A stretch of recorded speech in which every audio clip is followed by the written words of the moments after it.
Hello and welcome everybody to the final episode of the Rugby League Roundtable, our fan special episode. To close out the series, we've brought in a couple of top level expert fans. We're joined by the Rugby League guru, the NRL content creator, Bulldogs superfan Winston Neville, and Hello Sports' very own Tom Birmingham.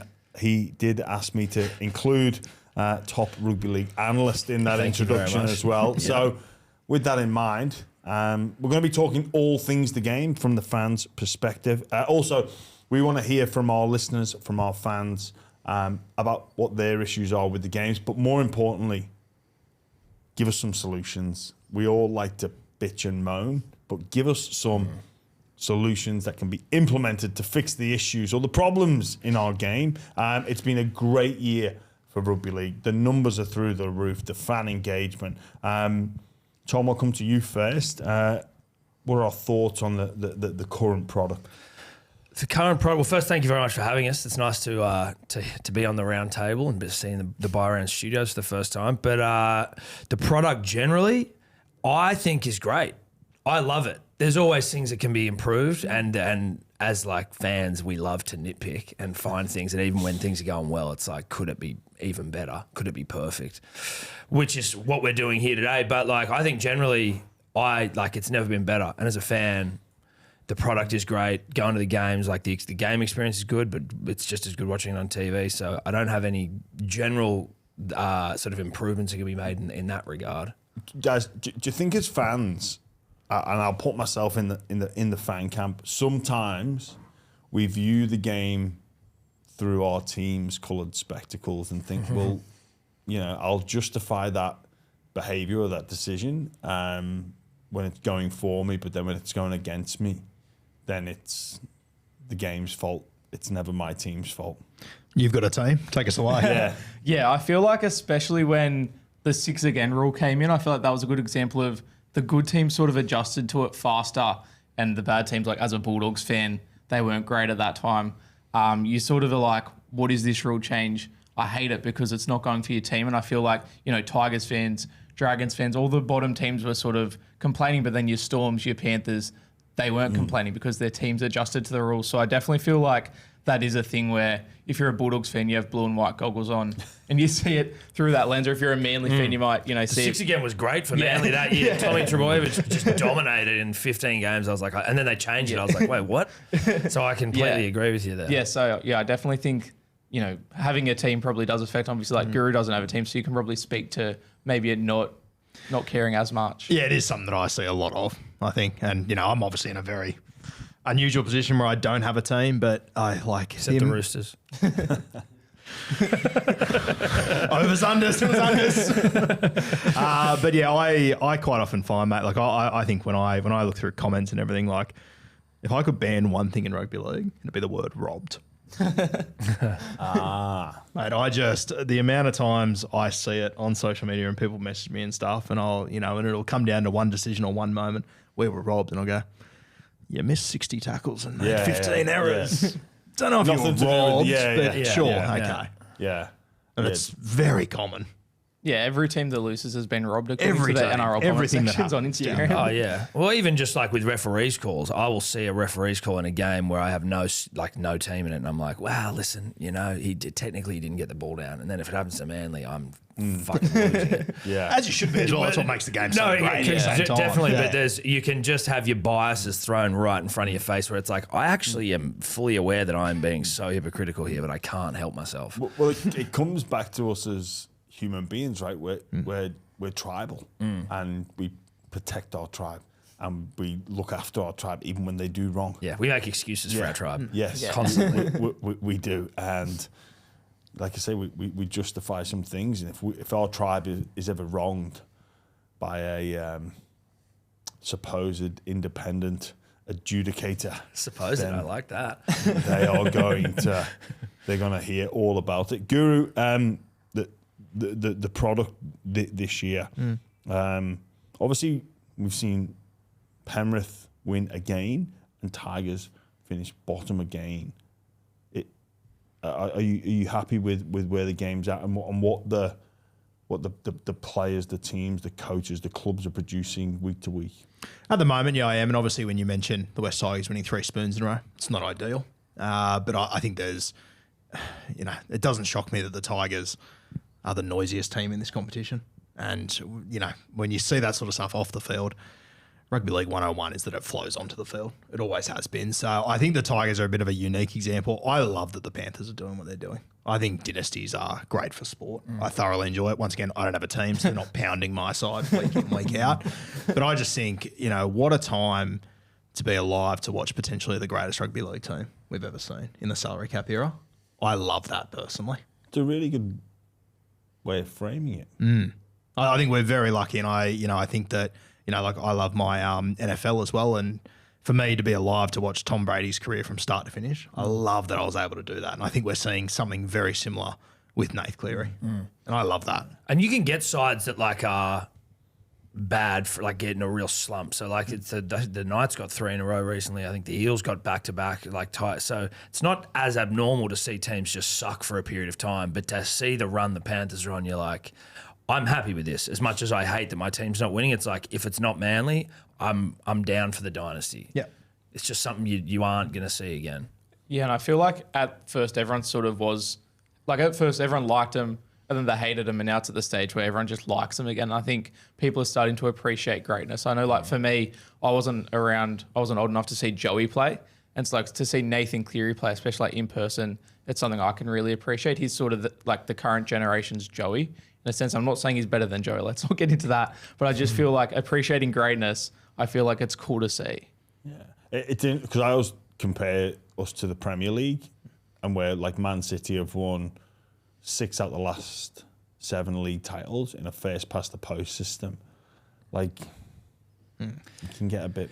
I found this after the grand final this year, I was like, I'm over it now. And it almost felt like the players weren't even that excited. They were all just sort of it was, it wasn't fresh and new. 3 was a 3-peat crazy. And then the 4th one, there was something obviously they weren't over it, but there was an energy of almost sadness, it was the final year of school, Jerome's leaving and everyone's just sort of, it was just sort of a bit more emotional, and you were just all right, I think I am actually sick of it now. 4 is cool. I'd like a change, but it is still the difference as well with the Premier League. It feels like there's not really a salary. There's not a real salary cap, right? It's alleged allegations that charges Saudi Man City will have to face, and they're going to fight those charges tooth and nail. But look, the product itself, all the numbers speak to how good the product is. Even in my 4 years out of professional sport, it almost looks like a game that has sped up and gone to new heights in such a short time. I sometimes sit there in awe of what these players are producing, the repeat efforts, the high intensity that they play at. That grand final, some people were critical of it. It was just a war. It was a war. How those teams hung on for as long as they did, how neither team didn't crack and concede 40, 50 points because they put so much into that game was an incredible feat. And other teams, other clubs have got to strive to get there. That's my belief. It came up a little bit earlier about officiating, the howler, the bunker decision. Guru, I'll ask you, what are your thoughts on the standard of officiating?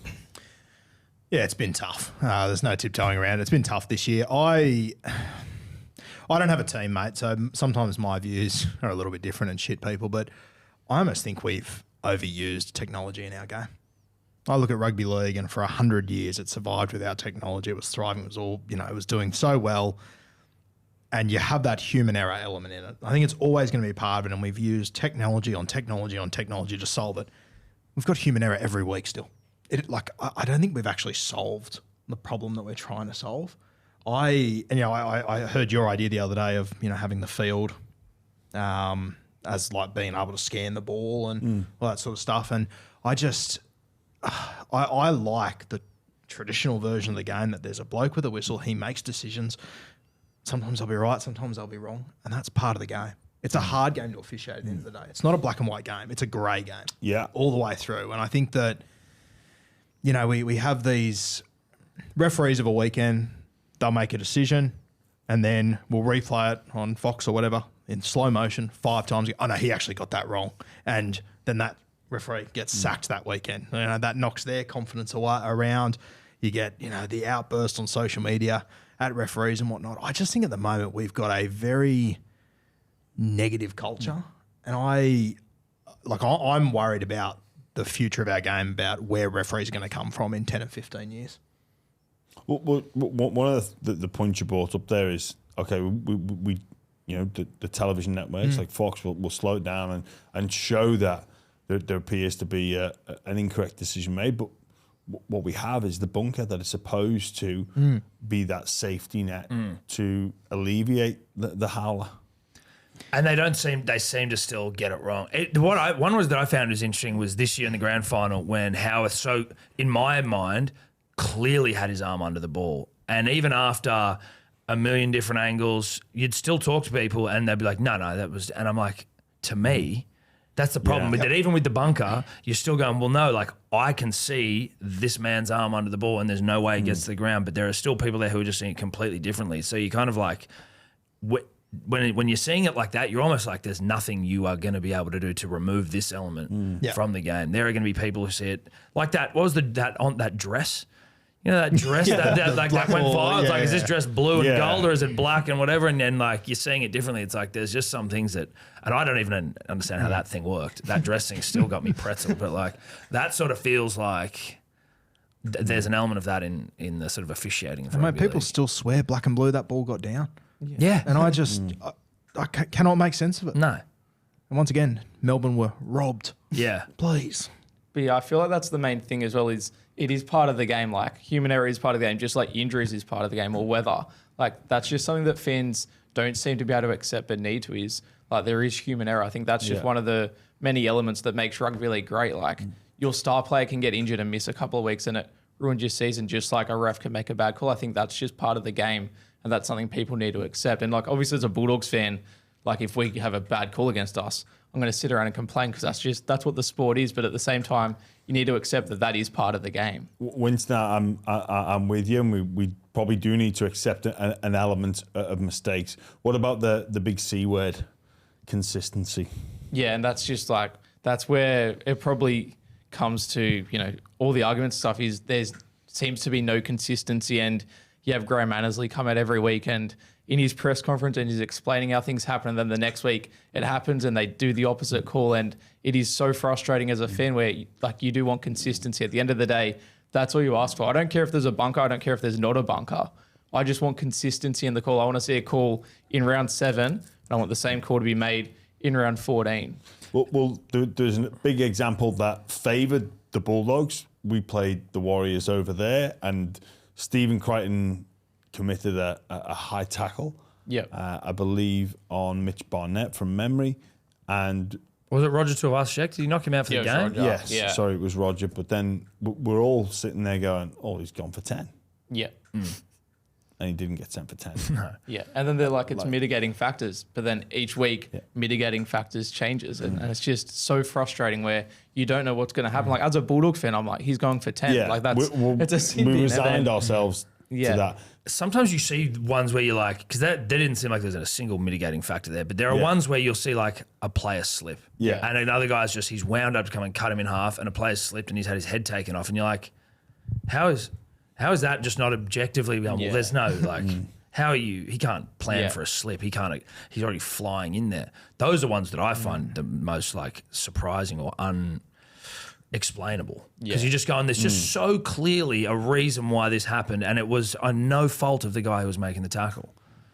It's amazing how quickly the game changes in that slip and high tackle. 10 years ago, no one looks at that twice. Now it's, hold on, why wasn't that sin binned?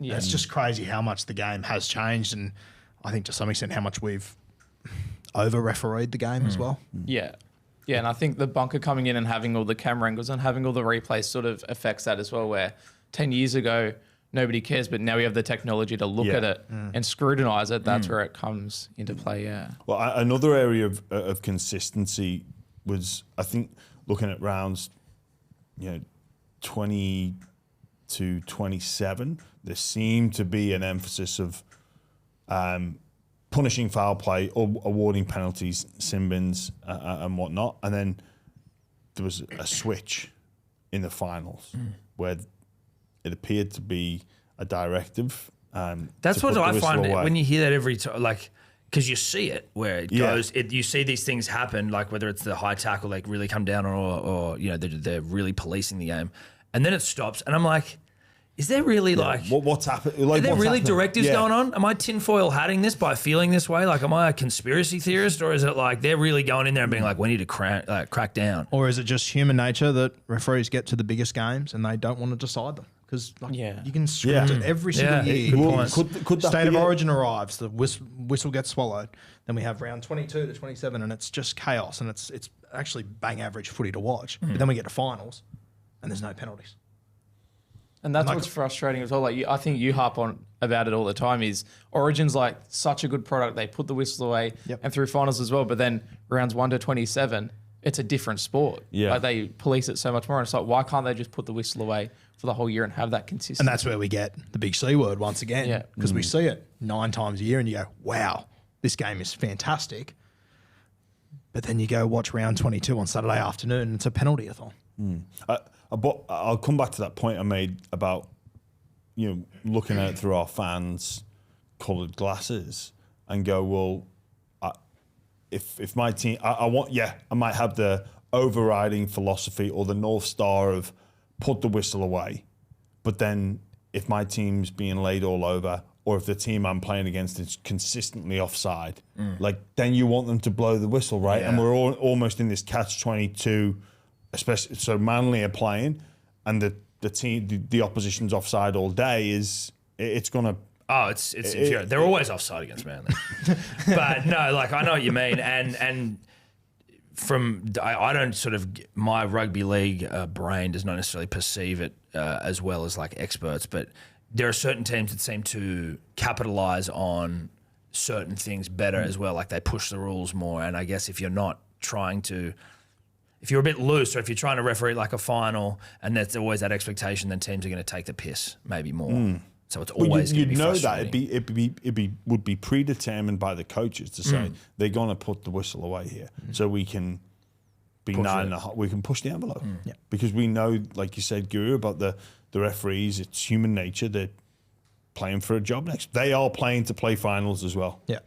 And going back to what you said about the Panthers before and what they're building, like I think Ivan is the best at addressing the climate of the refereeing of a game. And like I always go back to that 2021 grand final. It was very evident in that game the referees weren't going to blow anything. And you had Wayne Bennett versus Ivan Cleary, the greatest coach of all time sitting there, but Ivan Cleary is just able to identify and read the game faster than anyone from him. He would have got messages down straight away. Lie in that rock. Nothing's going to happen here. And it won the game for Penrith, in my opinion. I feel like even this year it was evident in the Dogs Manly final where the Dogs, I think Serrato probably gets it from Ivan Cleary, where he identified it's going to be refereed differently and they were laying all over him. 2 weeks prior, Manly ran over the Dogs. And obviously it's a more intense game, it's different circumstances, but I feel like that did play a role where, Serrato was like, all right, it's going to be policed a little bit differently. Let's lie all over him. And I think it had an impact on the game. Did you say this year, I think I heard you say it, either on here or on Triple M, but about like... there's almost like too many referees. Like there's no consistency within the actual referees. So there's like you're not maybe picking 4 referees to referee every single game. I think it was with the bunker. That might have been the bunker. That was it. Yeah, a bunker person. To rule on every decision of every game. Yes. For every week. That makes sense to me. Yeah. I'm like, really, you should have the same, like whether it's 4 people or whatever it is, where it's like, or a smaller pool. Yeah. So if it's the same person, they know what decisions they made yesterday and the week before. They've got the familiarity of the example. Okay, well, this was similar to that situation. I will apply the same punishment, ruling, whatever it may be. Yeah. I like that. Yeah, and it's like it comes down to interpretation in the bunker as well. And Yeah. that's where the human error comes from. If you have 8 different people for 8 different games, that's 8 different interpretations of rules, and so obviously it's going to be scattered everywhere. But if you have 3 different people, there's going to be more consistency, and it comes back to the C word. Was it high? Was it a high tackle, or was it a legal tackle? Was it obstruction? Was it not obstruction? I think one of the variables you can control is the person making the decision. Like, yes, fatigue will come in, but that is something that you can control and say, well, look, we'll just put Tom Birmingham in charge. And then you know, and everybody, and not only do you know, but everybody else knows and can make a more accurate prediction on whether or not this is going to be ruled a no try or a try. Do you think the referees should have to come out and speak, do press conferences, or is it sort of too much pressure on? I don't think that's would be the only sport that I'm aware of that would ever do that. And I don't think it would set a good precedent. I don't think it would be, Guru said before about where the next generation of referees come from. Yeah, I don't think being in that spotlight would help, or it would attract the wrong type of people. Yeah. Yeah, true. And I think that's where, mate, from coaching junior footy and stuff, like you can, so often you show up to games and you can't get touch judges because there's just not enough people wanting to do referees. And I get there and we got no touches. I go, I get it. My kid wanted to be a touch judge. I go, what are you doing? Yeah. Show up on a Sunday for 3 hours, get paid peanut and just get abused? Yeah. No thanks. Yeah, that's no good. That's not fun. Yeah, look, and that's it's only getting worse. And every time one of these referees, we all sit there and we go, oh, we don't want everything going to the bunker. Just make decisions. Like, okay, but if I'm going to make decisions and I'm going to get them wrong, don't watch it on, slowed down 5 times on a replay and then sack me on Monday. Like, who's going to make a decision under those sort of circumstances? And that's what we've got. And then you'll have the NRL come out on Monday morning and once again show it in slow motion and go, yep, got that one wrong. Should be punished for it. Yeah. Do you want me to make a decision or not? Yeah. I don't mind Graham Annesley fronting up on a Monday. Yeah. And he's most of the time happy to admit when it was the incorrect call. But I'm honestly of the opinion if we had that one person in the bunker, they'd get mauled. It would. In the bunker. If one person in the bunker would be beneficial and again reduce the inaccurate calls down. You think as fans you want the referees to front up? Like, is that something that I don't know. To be honest, you made a good point there. I think, and Annesley does. At least there's someone there answering for it. I think that, at the very least, is where you're going, like, that was a really bad call. And whether it's cost you a game or whatever, that's, like, often just down to how you feel as a fan. But, like, at least there's someone there giving you a bit of, like, yeah, that was wrong and I felt that way. Or they make you even angrier by going, no, it was the right call. And you're like, yeah, I feel like Jared Sutton coming out on a Monday and telling me that the call I think was wrong. It doesn't solve anything. Yeah. All it does is probably make me even angrier at him. Like at the end of the day, the call's been made. Like, don't make me angrier. I think just move on. Yeah, I agree. Like, I don't like even him coming out. So I don't think you gain anything from it. Yeah, exactly. I don't see what you gain. Even when he admits they got it wrong. Like, okay. But I think you do with Annesley. I think you do at least like with him coming out because you get at least some clarity of going like, do I understand the rules of this game or do I not? Like, do I need to change the way I think the game works or, okay, this was a bad call? Yeah, and that's what I think Annesley does well is you get the explanation of, how it's interpreted or why the decision was made. And I think as a blanket over the weekend, that does help in a way. But yeah, I think each individual ref coming out doesn't really achieve much, in my opinion. I wouldn't mind at Graham Annesley's press conferences seeing a fan to ask him something when he opens it up to the floor. Fully. I'd just like to see maybe a couple of fans sneak their way in there and be like, thought about that just a quick one, Graham. In minute 10 when just get that video example up. Because it's hard though because, like we said, there's so many grey areas within rugby league around offside, around play the ball. Like that's again when we're talking about consistency. I'm sure you guys will be on the thought process line of no one's playing the ball properly, right? Yeah. But if we blow a penalty for it, that is absurd. It's just But I don't even really understand why you do it. Like, why do we care whether the foot touches it? Well, that's a great point. Why do we care? That's what I mean. Because I'm like, if you're a player, like maybe there's, again, something I don't understand about how this tightens the game somehow. Like you need to, put your foot over it. I'm like, this has changed nothing for me. This is just roll the ball through and let's get going. Make sure you're facing the right way. Yeah. Is there anything else to it, or is it just like you make history? a great point. Like, why do we care? Yeah, Well, it's the rule, and that's about it. And then when you penalise someone, you're like, this is like one of the great travesties of all time. Yeah. No one cares about this. This has infected the game. But I think it's in no very way. evident at the moment. No one does care. No one's touched it. No one outside of Tom Trebojevic just touched some people do. the foot with the ball. Like, no one's done it for ages. And I say this on Bloke in a Bar all the time. Like, over the next few years, I guarantee you there will be a 6-week period where the NRL goes, we're going to crack down on it now. And it is going to be an absolute storm. Origin will come. It'll be a great brand of footy. Then we'll forget about touching it.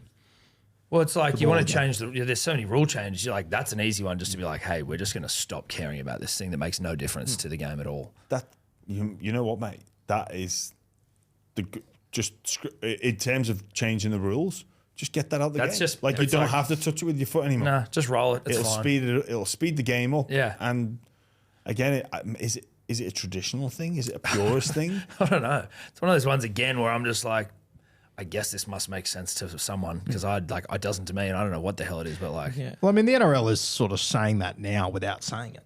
Yeah. But one day they'll sit up in their chair and go, oh, no, it's important again. Yeah. Now it matters for the next 6 weeks. You know what? I want to stop caring. yeah, here you go. Let's start a petition. Stop getting aggravated by a roll ball. Nah. It doesn't matter. Just let it wash over you. It's shaved off 0.3 of a second on that player ball, but I am just going to keep on walking. The November 1 system, again, we speak about unique aspects of our sport, maybe potentially the referees coming out or the referee's boss. The November 1 system, the ability to sign with another club and yet play out a full season with the club you're currently at, and we're usually talking about star players when we think of some of those players that have made that move. Is this something that needs to be fixed? How hard is it as fans to watch a player in your team knowing he's not going to be representing your club in 12 months' time? I think it's weird. Like the fact, like I remember a couple of years ago, the photo of Viliami Kikau leaked with Barrett and Gus, and I'm sitting here going, I have to wait a whole nother year for him to put those colours on again. Yeah. Like, what's doing there? I feel like, I don't understand why you can negotiate a whole year ahead. I feel like it would be so much better if it's, November 1 hits, all the people that are off contract, they're off contract now and they're being signed. I understand like the short turnaround with the preseason starting makes it a little bit complicated, but like Ben Hunt was off contract. He was a free agent and it, turned out all right for him. Like that sort of happened fast. I think star players are going to get picked up quickly. But I think it's confusing as a fan, especially like if you're a little kid and you're seeing a photo of Viliami Kikau in a Bulldogs polo, and then he's playing for Penrith, and then he's playing for the Bulldogs the next year. Like that's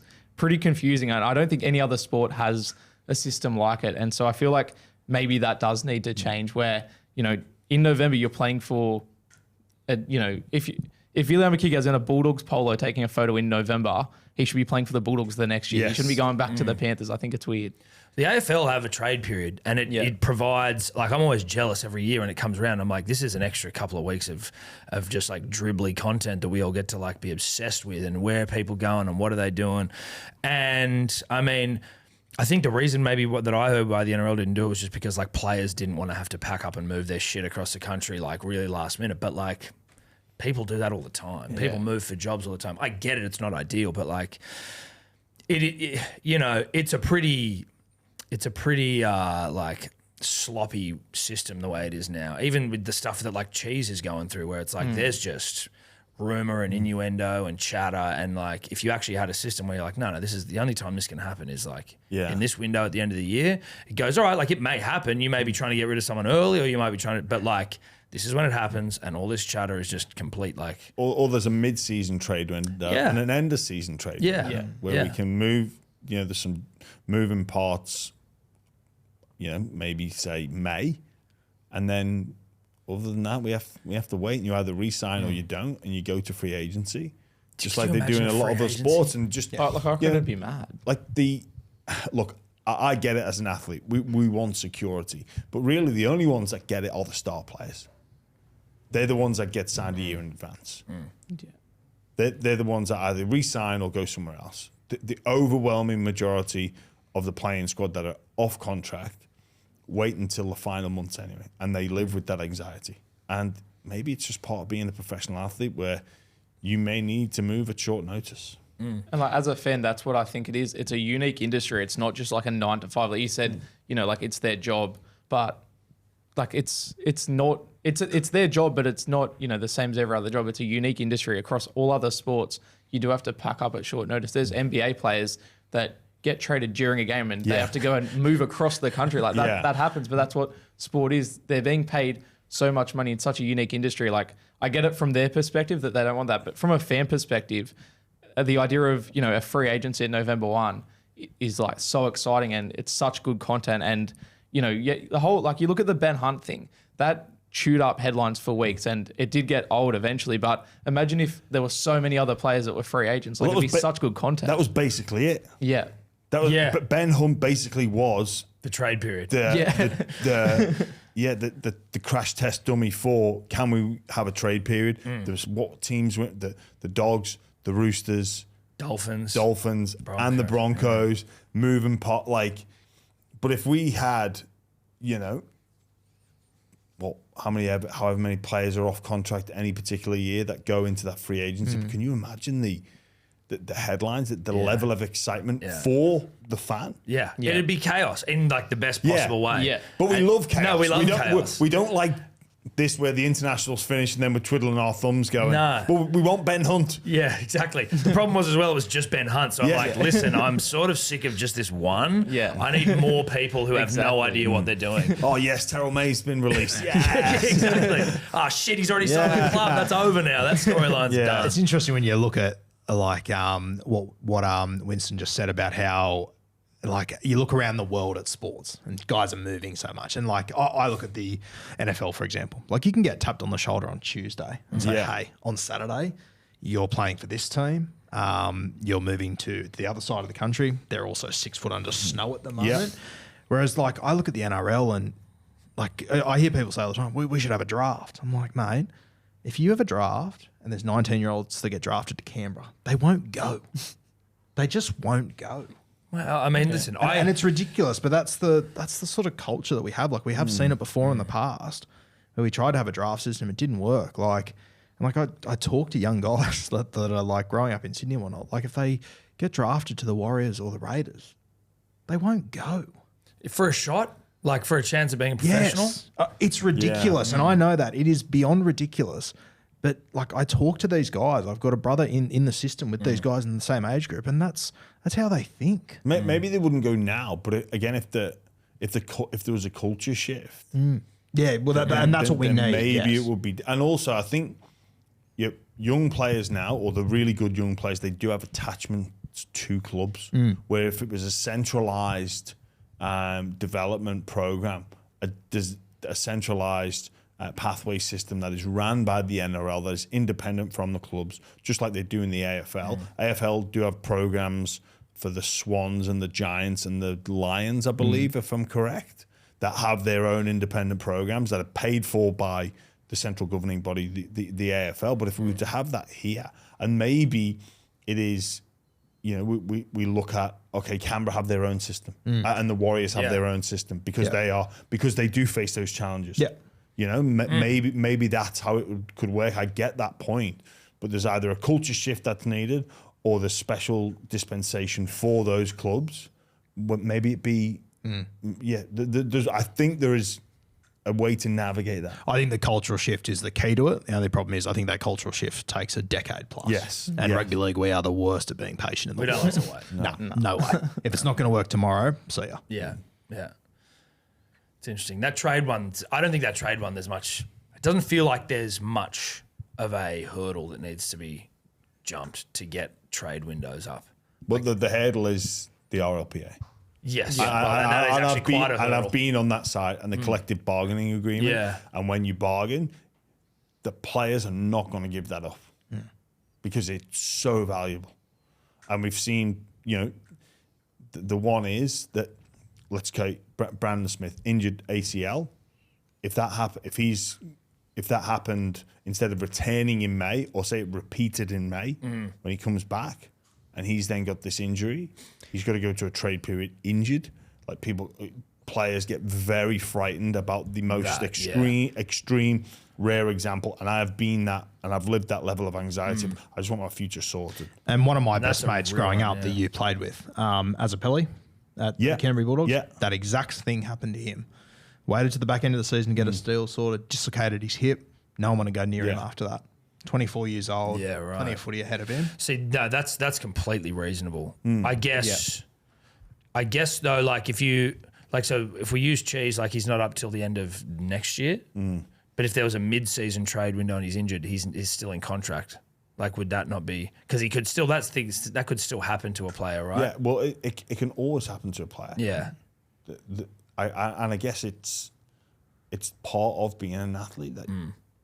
Again, very easy for me now being on the other side of it, but we're the only sport that I know of that has this system. And like that's where I see it. Like as a fan, like we're sitting here as the fans, I want a trade window or a free agency. Like it'd be so entertaining. But obviously, I understand as well from the player's point of view or the RLPA. Like I understand why they don't want to do it. But as you just said, like every other sport does it. I feel like maybe that's just something that has to happen in the unique industry. That's just how it is. But like maybe that does suck for the players who for 100 years that hasn't been the case. But speaking just as a fan, I feel like free agency and trade windows, I feel like it'd be really entertaining and it would improve the product. Yeah, I'm with you. Just on the product, what we've seen from podcasting, TV, radio, are we enjoying what we've witnessed? I'm talking about the at-home in-game experience, or the week of the build-up, the storylines, the panel shows. I think it's pretty good. I reckon, so like NRL 360 is a show that I've fallen in and out of love with over the years, but like I'm back to being fully in love with it. In terms of like, it serves like a need. Like the appetite is just for like, sometimes some of the most dribbly, unnecessary storylines. You never like when something is serious, but just like when you can just fully bathe in the absurdity of rugby league and some little scandal or who's going where or who's doing what, you're like, yes, dude, I will watch this every single night. And it sort of sets the tone for the week, and then everything sort of flows off the back of it. NRL 360 for me is almost the perfect point where it's everything that's wrong with rugby league, but everything that makes rugby league so great, just in one spot for you. It's great. And, you walk around, you walk on the street, you talk to people at games about the host of it. I hate him, I hate him, I hate him, I hate him. I hate all of them, but I love it. Yeah. Hook it to my veins. It's perfect. Yeah. Have we got enough? Are we putting enough content out there? I tell you, one of the things that I've...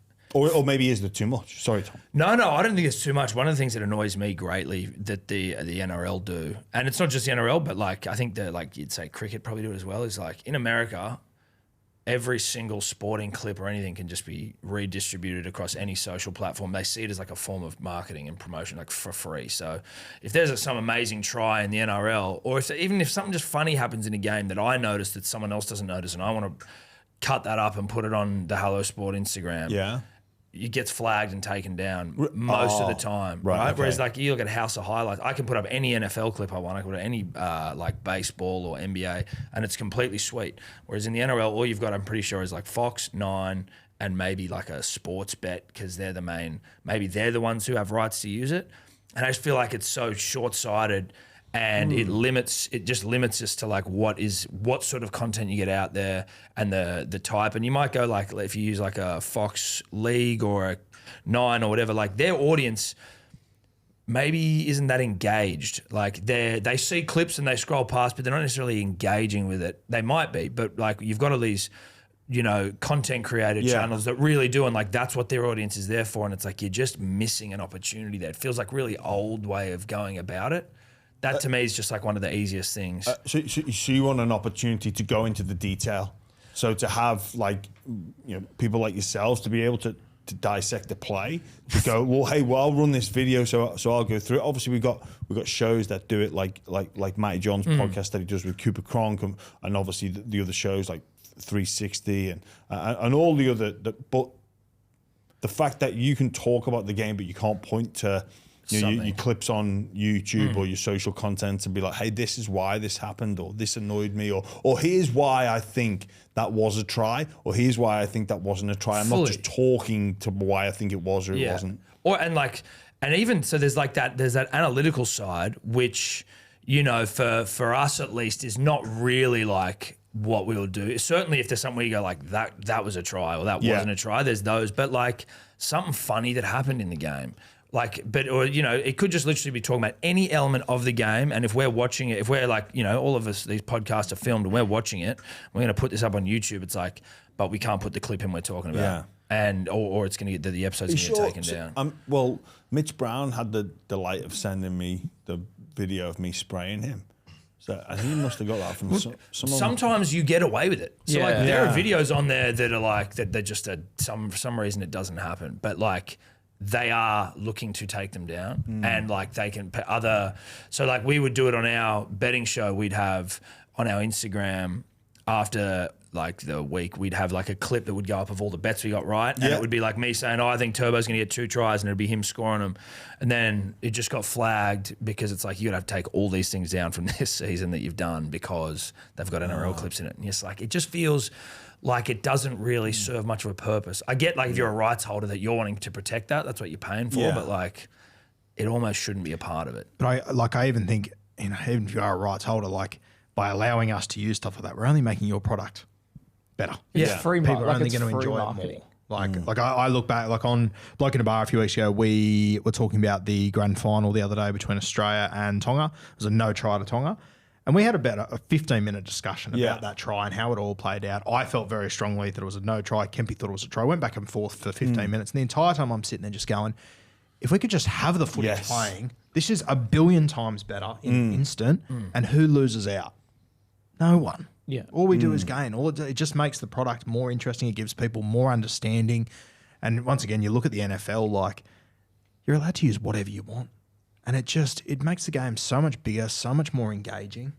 And you're like, there's clearly a reason why the biggest sports in the world are doing that. Yes. You know what I mean? Like, there's clearly a reason. It's not like they're all and have been for quite some time. Yeah. It just seems simple. Yeah. But there's so many accounts just dedicated to, funny moments or highlight plays. Like I said, House of Highlights. And that's just something the NRL doesn't have. Like, you mentioned like the analytical point of view of it, but it's literally just footage generally you're not allowed to use. Like, I remember on YouTube, I put up every Matt Burton field goal that he'd kicked. And it was like this, great compilation video that didn't exist anywhere else. Like, if I want to go and watch Matt Burton kick field goals on YouTube, it was there. Yeah. And that's something that I want to do. That is so truly. That's why the world is, that's rugby league. Yeah. That's great. But then the NRL flagged it and pulled it down. But like, all that was doing was advertising their product. Yeah. And then you look at it from the other side, when that I think it was Cameron Munster had a big shot put on him about 2 years ago, got put on House of Highlights. Yeah. Yeah. Everyone loved it. It was great. And it was like, is that not exhibit A of how important this stuff is?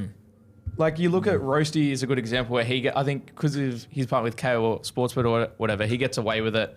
And like, if something happens in a game, I'm going straight to Roasty to see him post it up. If everyone could use the footage, there'd be so many more accounts dedicated to posting funny stuff or posting highlights, and it would only grow the game and, engage with the audience more. And I just don't understand, if the NBA does it and the NFL does it, they're the biggest sports in the world, so why aren't we doing it? And I always laugh, like when I see Kempy when something happens in a game, and Kempy, like one of, if not the biggest, creator in our space. Something happens and Kempy has to take a photo of his TV in his bedroom to post it. I'm just like, is this amateur hour? Like, what is going on? But in fairness, he watches all the games from his bed. He does, Like, I can see his toe in the corner. Like, what are we doing here? How is, I think everyone should be, but how is someone at that level that does so much to promote the game week in, week out, not allowed to use that? You know what? You've opened my... I was probably a little bit unaware of that, but... Keeps me awake at night, mate. I think it's something that the game probably does need to look at. Just staying on with the media access, I look at other sport, and again, I go back because I was the player that was maybe not as engaging as I'd like to be, and why not? Why weren't you? fear of giving opposition motivation. That was the culture of it. The coaching staff I was with, very much in a talk us down, talk them up. But even, that I guess it was, the infrequency of it, the cameras at training or the journalists at training, it's like, oh, they're here. We're on guard. Where, if you look at other sports, they're there all the time. And even now, like knowing that and understanding that sport is a business, and yes, players' opinions are valuable, but they're not, they're not the gatekeepers of the sport. And sport has become a business. We look at things like Drive to Survive, the shows like The Quarterback, the human interest stories that drive eyeballs, viewers, participants to the sport. It's so important. I think back to like my days. Imagine a fly on the wall documentary of St. Helens, the Bulldogs, the Dragons. Like they would be up against it, but if everybody was doing it, how cool is this? Yeah. Didn't they try and do one, like an Origin one like the last couple of years? I remember there was something where they were trying to do like a Tiger Towny, that sort of the Man City one. Like they were trying to do that with Origin. I think it just like the coach was just like, nah. Was it not doing 2020 maybe? And Might Wayne have Bennett been. was like, nah. Yeah, just not doing it. And I get like why Wayne's saying no, but like at some point in the game, you're like, nah, like this is happening whether you like it or not. And get used to like having to answer some questions while you're in Origin camp. Like it's not going to change the outcome of the game. And like you mentioned Drive to Survive with F1, like I just finished a comms and media degree at uni, and that is such a focal point of like that grew their sport so much, and it's something that the NRL could capitalize on. But at the moment, it seems like it's only clubs that can make that sort of content. Like Manly have a pre-season, documentary sort of thing going on at the moment. The Bulldogs did one a couple of years ago, and the Panthers have been doing one each year as they win the premiership. And it's such good content, and it helps you resonate with that club. Like seeing the Panthers documentary of them winning the comp is like such cool insight, but that's just a club-funded thing where they're on their own budget. If the NRL could actually put money into it and do it generally, it doesn't just have to be about one club. Like we had the Tiger Town thing a couple of years ago. I don't know why they picked the Tigers for it, but if you could just do something generally or in Origin, it'd be or like grand final week, it'd just be such good content that could be on that Drive to Survive level that could grow the game. But at the same time, like you say, why the hell would they pick the Tigers to do it? God, I respected the Tigers. Yeah, 100%. Jeez, it's so easy to document everything when you're on top and you're winning. Yeah. To do it when you're on the bottom, and that's the big thing. Like, and I know for a fact there's been a number of players who have tried to start their own vlog series, and then they lose 2 or 3 games in a row, and they go, no, can't do this. But like, once again, you look over at the NFL, which is, I know a lot of Aussies hate to look at the NFL and compare and stuff, but it's the way of the future. Yeah. It has to be the way it is for the game to continue to grow. And you need the players to buy into it, which means when you're sitting on your phone and they lose that weekend, don't razz them on that post. Enjoy that they're actually showing you what's behind the scenes. I think it's a real cultural shift that we have to see, but I think we're light years away from it, unfortunately. It's funny with that social media one. Like it just sort of seems like there's constantly, like whether it's rule changes or we're trying different things or we're bringing in different teams, I feel like that's like such a... Or, trying to access the younger audience, trying to say current, it's like it's right in front of your face. Yep. This thing that happens and they're always, you see coaches, it's like, Trent Robinson's over with the Philadelphia Eagles or something. And it's just like everyone's looking to other places for like, what do they do? How do they do it? How should we do it better? And you're like, this is so glaring that I see more NFL. I don't follow really that many NFL pages, but I see it everywhere. If something crazy happens, some quarterback got laid the fuck out, sorry for swearing, the other day. And I was like, it was everywhere. His helmet flew off. I'm like, this is insane. It's like, that's the same thing that you'd be able to have with the NRL, like that Munster one where it just went completely viral. We haven't enough of those things happening week to week. That would like that Xavier Coates try where he was like flying through the air. It's just... I feel like in union too, and I could be wrong, but I just think I see a lot of clips from overseas rugby union on content pages. I think they're a little bit more open to it. And honestly, they put up these highlights. What about this play? And I look at it, I go, that's a third tackle in rugby league. What are we doing? Literally. How aren't we able to share this? And it's as simple as the NRL sacrificing the rights and actually understanding it grows the game. It's people promoting the game for free. Like as you said, like imagine like Bloke in a Bar on YouTube, their 3-4 hour show. If You could have footage in it as well. It's so much more engaging. And all that show does is make me want to watch rugby league more. Like, I want to watch every game so I can understand what they're talking about more. Like, it grows the game. And if next episode we were to have highlights on Bloke in a Bar, you'd sit and watch it that week and go, what have I been doing for the last few years? Yeah. What have I been watching? Yeah, literally. Like, it's just such a basic thing to do that makes so much sense. So you feel amongst the fans there's an appetite for more access. Oh, yeah. And ability to tap in and share that content. And we obviously see it from a very content perspective, but we know what our audience likes. Yeah. And once they got to experience that and see it, it'd be a game changer. Could you imagine if NRL 360, it never flashed to any game footage? Yeah. It was just the 4 blokes sitting at a table talking the entire time, which can work. It works for us. Well, it does. It's But shocking how much that it better does. is it when you're able to actually have the game footage and you're able to watch things and talk about it? Yeah, and slow things down, highlight. Yeah.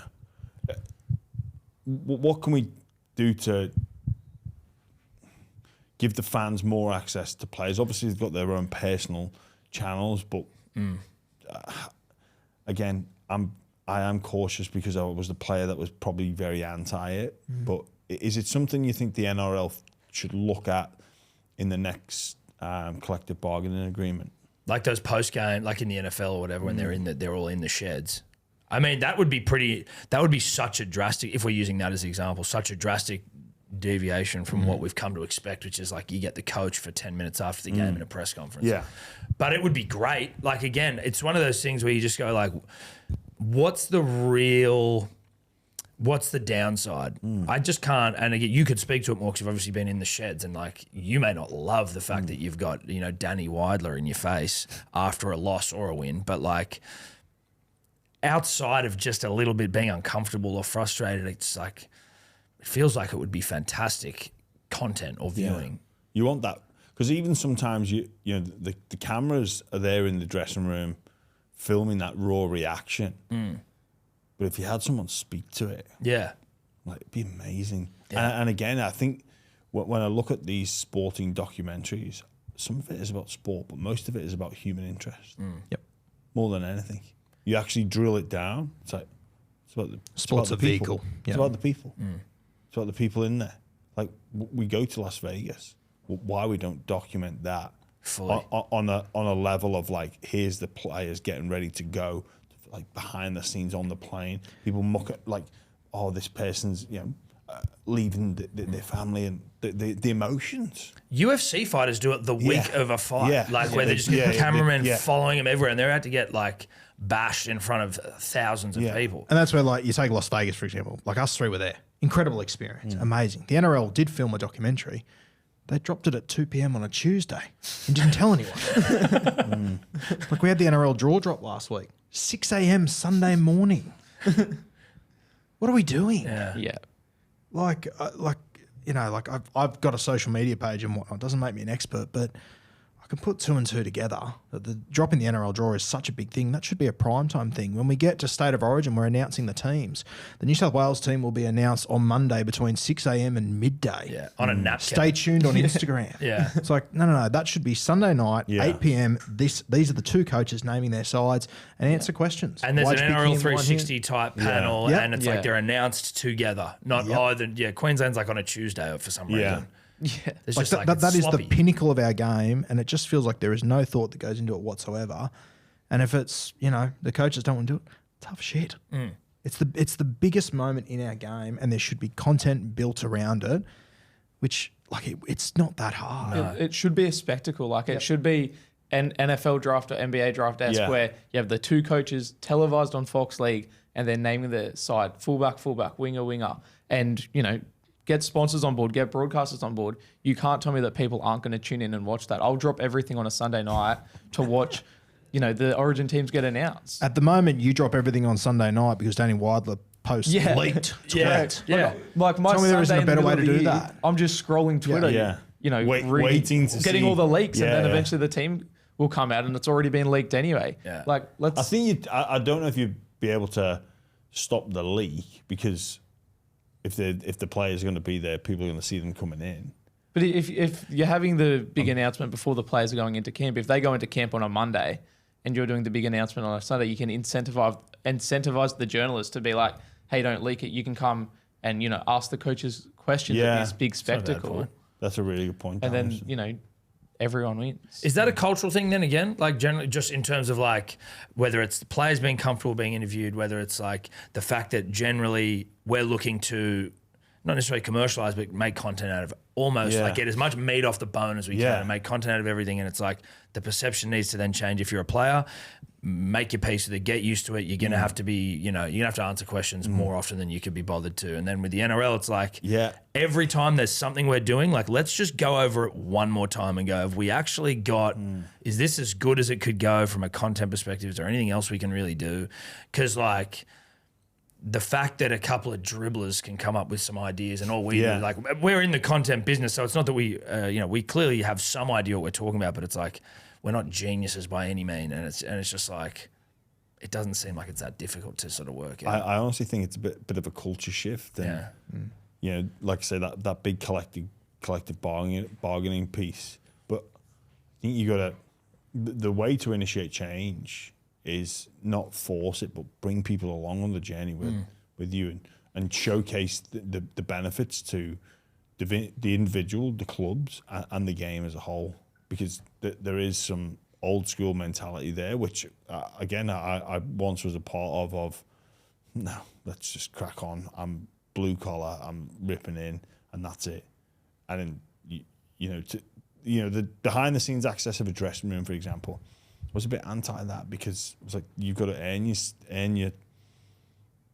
stripes. You've got to earn your spot to be in here. But then once it became a year to, it was like, well, it just is what it is. And I remember like during the year I was at an NRL game doing some stuff for for their content team. They said, "Mel, do you want to come in after and interview some of the guys?" And I went, "Oh yeah, okay, sure." Honestly, I took one step in the room, looked around and went, "I shouldn't be here." I just said to them, "Nah, it's not for me." Like I think if you are going to do that, you need, like I remember like Joey used to do it for Channel 9. It was great. I think you need the right person to go in and do those. And like, as I said, I've literally stood in those shoes and gone, nah, this isn't my space. No. This isn't where I should be. One time we went to the Manly, like the club, and we went into their games room, like where their PlayStation was, and it was an old like PlayStation 3 or something. And Eddie and I were like, this is ridiculous. The Manly Seagulls, we should get them a PS5. So like we made this whole song and dance about getting them a PlayStation 5. And then they were like, "Oh, we're playing Parramatta. Come out and you can give it to them after the game." So we got it in a hamper and like made it fully like this fruit basket for a PlayStation 5.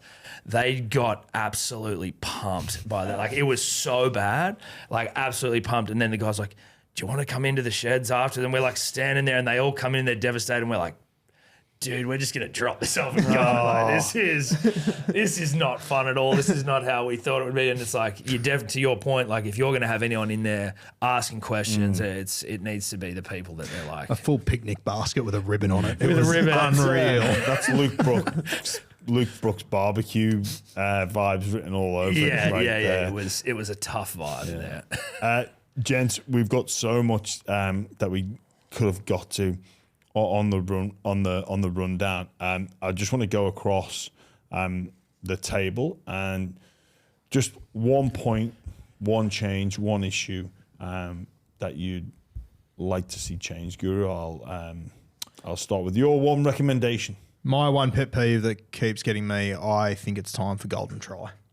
I'm so done with golden point. I think that we go back to, you look at the way the game's played now. We spend 79 minutes trying to score tries, then we spend the last minute just having shootouts that turn into markers not being square, guys being offside. And then you've got this ridiculous rule where you take a shot at field goal and if you miss, the other team gets to take the ball to 20 metres out, having 7 tackles set. And then it's not actually rugby league anymore. And golden point, like people tell me, "Oh, it's so exciting." I'm like, is it? You have tense. shots at field. It's tense. Yeah. But you have shots at field goal, then eventually the field goal goes over, one team celebrating, the other team spends the next week watching it all in slow motion going, well, the marker was 1 foot offside, this guy was offside, this shouldn't have happened, this guy dove a metre near his legs. And it's just like, what are we like? The whole game is built around scoring tries. I don't understand when we get to the last moments and everything's on the line, we go, okay, we're going to flip the game completely now. It's like if soccer in the last few minutes went, okay, now you've got to get it over the bar. Sweet. I like that. I think it's bizarre. I can't stand it. I agree, like, in the sense that the game changes completely. My concern with golden tries, do you think the last 5 minutes of the 80 minutes would then just still become the chaos that's golden point? Would that start earlier? Where like currently it starts 5 minutes before full time. If they know they're going to golden try, are they going to start trying to kick field goals earlier in the 80 minutes? Honestly, and traditionalists will hate this, I'd be fine if they got rid of the field goal. Yeah, fair enough. Good luck. Wouldn't that's a faze me solution. in the slightest. You don't think? Oh, really? Mate, not with the way the game's played now, and you've been in that situation yourself with that, Adam Reynolds field Please goal don't years bring that ago. up. Like, yeah, I'm not over it. like, or you're trying to do everything you possibly can to stop that field goal going over, and now the rules around it are just like, there's just too many rules around it that can send it off its tracks, in my opinion. Big call, Guru, to get rid of the field goal. Yeah, but I when was the last time you brought a understand ticket to where a you come- game, or you sat down on a Friday night and thought, I can't wait to watch a halfback hit a field goal? Yeah, but what about what about that one where Nathan hit the Penrith Panthers 2-point one. the 2-pointer, and he's just got one pass in from the sideline, he's just pumped it, and you're like, you get these moments where field goals elevate the experience of the game. JT's field goal, Yeah. you get these moments. It's not that I'm with you in terms of how Golden Point can become it can devolve into just a chaos shootout. There is still something, and maybe you're right in the sense of going, let's not build extra time around that, but to remove it altogether, I think you lose an element. The game loses. See, Something. to me, you talk about that field goal for Jonathan Thurston. For me, the most exciting moment of that game was Caulfield's try, and it's not even absolutely. close for me. No, It's no, not of even course. close. Yeah. Of course. Like, tell me this: '97 grand final. We all remember that Joey down the short side, brilliant try. If Matty Johns hits the field goal on the play before, I don't think it's remembered the same way. I really don't. No, for sure, because you're missing out on You're that. missing it. Like, the game is built around scoring tries. I don't understand why and then you're going to end up having grand finals where they have these field goals they miss, and in your situation happened to you with Adam Reynolds. Okay, penalty in front, take the shot at goal, and it's like, well, hold on, I'm getting penalised for trying to. I should be trying to defend my line. That's what the entire game's built around. That recent the Tonga New Zealand game when Tonga just beat them, but New Zealand came back and Sean Johnson went for a field goal, and I was like, gee, and they were looking at it, and I was And like, the captains challenged it. And I was like, if they take this away from Tonga here, I'm like, that's a travesty, and there's something there that is wrong, and I don't exactly know what you're doing, but I'm like, that to me, I was like, please, just don't have something. And once again, you get to the 2015 grand final, Ben Hunt drops that ball. For me, Brisbane should have the opportunity to bend for their life. Yeah. Not to throw the ball back 20 metres and have a pot shot. What if they did it like NFL, where if somebody kicks a field goal, the other team then gets a crack? a repeat. Yeah, one chance. Does that set fix it or- a little bit? Instead of golden. Yeah. Yeah. Like it's just, I don't know. Like it's complicated, but I don't know. You're not making bad points, Mate, the though, game, to be honest. the game is about scoring tries and defending tries. Because I agree, what Golden Point isn't rugby league at all. Yeah. It's not at all. But at the same time, I love watching Matt Burton kick field goals. I think. Yeah, you do. I don't know if that's You being made made a apparent, compilation on YouTube, didn't you? but like field goals are such a highlight part of the game. But at the same time, you're not wrong. It's not rugby league, is it? Have they become a highlight aspect of the game because we know it's over, and that's the point where we cheer and we stand up and we let out that flow of emotion? Is it more the emotional response to the field goal as opposed to the field goal itself? Yeah, I mean, to Guru's point, if it's like a try or score, it's like that's Yeah. We come from everywhere. The coaches run out, like the whole jazz. Versus, will we do that with a field goal? But I think if you took the field goal away, in 10 years' time, we'd look back at it and go, that was a bit odd. it's not a bad. missing I it, reckon mate. people would It's get not used to worth it it. very I'm not quickly. going to say it on camera, but it's. But you know what? You make a decent point. Yeah. You're not wrong. You're not wrong. Winston. Good luck. Over to you, mate. Just one thing that we didn't get to on the agenda in front of me is the cost of jerseys. Yes. I think it's Yes. absolutely ridiculous. Like we charge $160, $170 for jerseys, and that's like $170, not $1.70. And the fact that an NBA jersey is $130, a Premier League jersey is less than an NRL jersey. I don't understand in what world is a LeBron James jersey cheaper than a Gold Coast Titans jersey. Why are we charging $160 for NRL jerseys, especially when Australia came out? They charged $99 for them, and they were the best-selling Australia jersey of all time. There's clearly, if they lower the price, people are going to buy them. Not to mention, as you said, comparing it to a LeBron James jersey. Like Nathan Cleary jerseys don't exist. It's just a Penrith jersey. Yeah, that as There's well, no yeah. connection to numbers, players, anything. They're also And plastered in sponsors. They're billboards. Yeah, more That's what they expensive. are. It just doesn't make sense to me. I got ones for my daughters, and they're tiny, so they're the same, and they're the exact same price. I was like, I've just spent like almost $300, maybe more. I can't, but I just remember going, "Excuse me," and I'm like, "Okay, well, I've already I'm not stoked about this." Yeah. It was insane, and they're these tiny little things that they're going to grow out of in 4 weeks anyway, and you're like, this is ridiculous, but. It's a good point about the the players' names on the back. I've never even really thought about that. I don't understand how we don't do it. Yeah. Like in my opinion, it should be the same as NBA. Like if you buy a Cleary jersey, that $160, like a clip of that should go to Nath. Is that what happens in the NBA? Like Yeah. the players get clips on the... And That's they how can it track should be. which NBA players' jersey is the best selling. Yeah. And I just don't understand. Yeah, how is that? Like 7 not a Cleary. thing? Yeah. 13, just squad numbers really are the way to do it.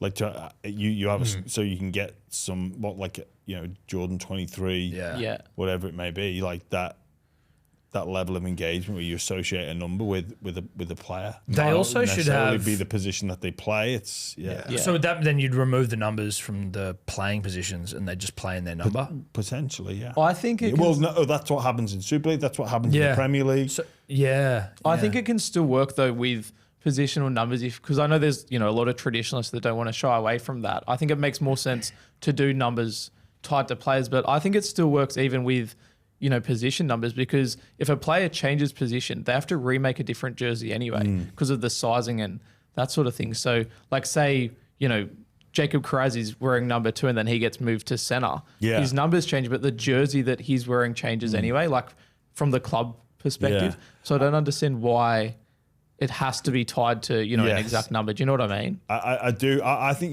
the point you make about the traditionalists, I think no nailed-on rugby league fan is going to not watch because his 5'8" is wearing number 22 each week. But there are some younger fans that would go absolutely ape over if Blaise Talangi joins the Panthers, he's in squad number 22 and he keeps that 22 for 10 years there. It'd be like, all right, that's his number. Yeah. And I don't think any nailed on fan is going to be like, I can't watch this. No, it's funny. I was thinking about the other day when cricket, like Test cricket, they used to just have nothing on their back. Yep. Then they went to numbers and names. And I remember when it was coming in, me and Eddie being like, this is a fucking disgrace. Yeah. What's going on? And then now I'm looking at it. I was looking at it the other day and I sort of laughed to myself. Oh, geez, that was an overreaction. Like, I actually like it now. Yeah. I'm actually like, oh, this is actually just better for whatever reason. Well, you said a point before about the taking away the field goals. Yep. If in 10 years time, if we implemented that like squad number name on the back, we'd look back in 5 years time and be like, what? You'd watch classic games on Fox and you'd be going, where's the names? Oh God, why did it take them so long? And it just makes it so much better for like a casual fan as well. They can tune into a game and know who the player is without having to jump on the NRL app. You can just look at it and go, okay, that's Nathan Cleary. Yeah. And I think like when you see it in State of Origin, occasionally they put names on the back and everyone loses their mind. They love it. It's great. Like it just seems so straightforward. Well, I think, I think I've heard Gordon Tallis speak about this and he's like, it's the jersey I looked at and it's like, I'm representing my family. And to have your family, your surname on your back, I think it does something to the player. And then you'd also have the avenue of like being able to retire jerseys and like there's a lot that goes into it that would just be fantastic. And once again, it's a very American thing, but there's a reason why they're so good at sport because they do all these little things. I also wouldn't mind having like a home jersey that is your home jersey and like it doesn't change every single year. Like you can have your alternate or your away, but like what always made Mike, I just found crazy was like when you bring in the Dolphins or you brought in the Titans, or you bring in a new team, it's like they should have to play in the same jersey for like the first 5 years. Like build something their fans can like identify with. Still have like your alternate if you're away or if it clashes with something, but like have a jersey. Yeah. I could not agree more, and I could sit here and talk for hours on it because I collect jerseys, so I think about it a lot. Yeah. But like every club should have the same home jersey year on year, and then change the away jersey and have an alternate jersey. And if you're a fan, you can buy the home jersey once, and then if you want to get more jerseys, you can be buying the changes. Then you're identifying with that home strip. I don't understand why they don't take a step back, and like that's what NBA does. That's what NFL does, where it's the same jersey every year, and then the other variants of it change. And I think that that's something that needs to happen as well. Plenty of fans would be on board with that. Tom, you to finish this up, mate. What's something that you'd like to? Mine was honestly, we sort of just covered it hard, which is that the social aspect of like the content side of things, and the NRL giving access to everyone to be able to share things. I just think it's such an easy way to get the game in front of more people. It's so straightforward, and like I said before, there are times when I am bombarded with NFL or NBA content that I otherwise would not see. Yeah. I just would not see it, and it's I just think it's short-sighted and it's limiting, and it's, again, I am sure that it's not an easy fix, because if you're Fox or Nine, you are going to be like, no, we want that. Or if you're sports bet, you're like, well, no, we pay all this money for it. But it's like, there are people like Winston Neville who will make a fucking Matt Burton field goal compilation that Fox League aren't just going to do that for no reason. Like there are people, it allows people to sort of, what are you trying to say about Winston? I'm saying it expands the creativity of the rugby league content world just to all manner of people. And like, we used to all go onto YouTube and watch Sonny Bill like shoulder charge highlights set to some absurd electro music that some guys put to it, and you're just robbing people of really niche content, or you're robbing the game of being able to explode and go to all across the world. It's just. And I'll give you a fun fact as well: the Sonny Bill, biggest hits compilation, that's not by the NRL on YouTube. That's by, Doggies 2004. Like, it's by random dudes that just want to put highlights together. Let the bodies hit the floor. Or here comes the boom. Here comes the boom. Yeah. And there's multiple ones of them, and they pump on YouTube, and it just feels like such a missed opportunity. Like, just let fans make content and promote the game for you. Like, just.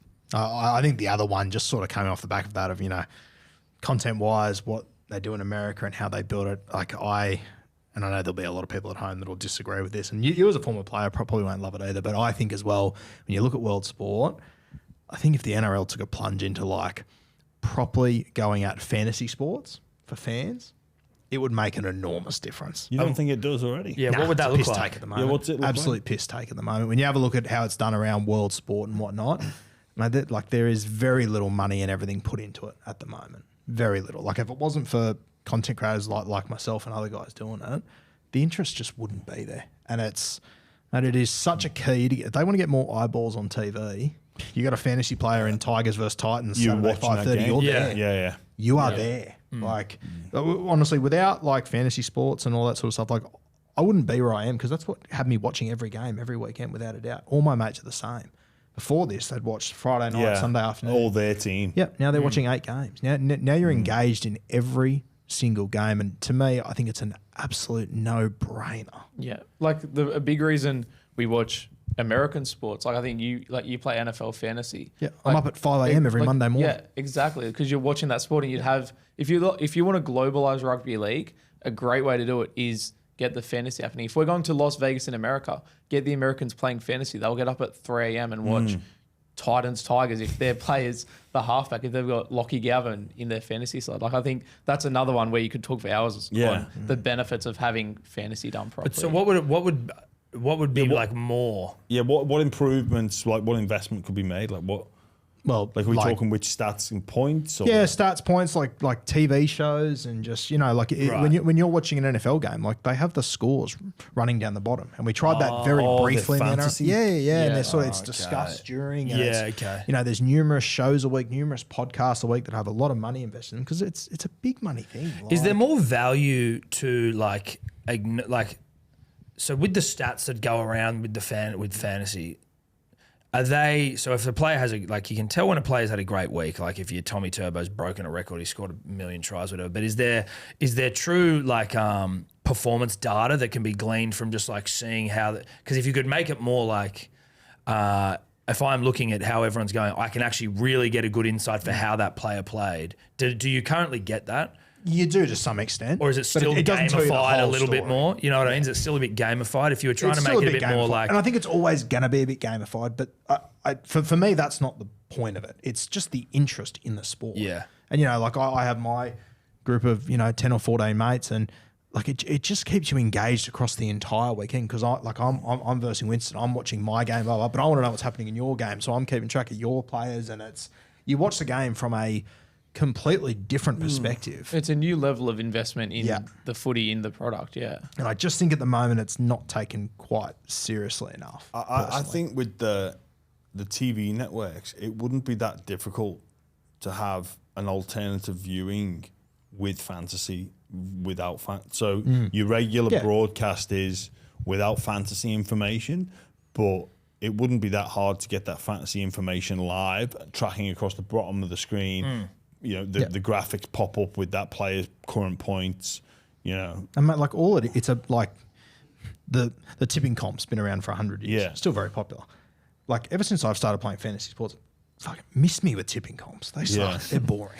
Well, everyone likes to think they can coach, right? And that's, for sure. And this is where you get your avenue to actually Yeah. jump in and do it. But I just don't think it's taken seriously enough at the moment. I think it'll be one of those things that when it is taken seriously, we'll look back in 20 years' time and go, what were we doing? I also think that alternate like commentary thing is an opportunity. Like you see that in the NFL where they've got the Manning brothers and like, you know, you can either do it, you know, you have these former players like a Fletcher and Hindy or someone where like you've got that funny angle, but like there's so much you can do. And that alternate commentary or the alternate, the super coaching, it's just another example of like, there's so much that can be done here that you just like, there's no bad. Like I started a Patreon this year, right? For, you know, extra content. Shout out to the Roo crew. Shout out to the Roo crew.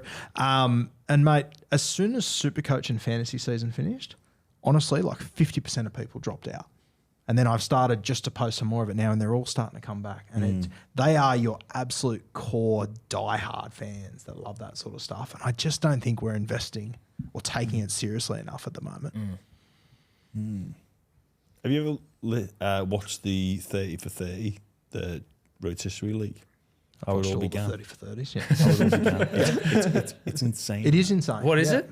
It's a baseball rotisserie league, so how fantasy sports began. Oh, okay. And it's just a group of blokes who would get the newspaper on the Saturday and they had their own scoring system, and it's worth billions now. The fantasy, they got zero from it. It was just something they started, it grew, and someone picked it up. And if you get a big league from 30 years ago, they had the same thing. You used to have a little thing in the corner, you'd write in your players for that week, you'd post it in.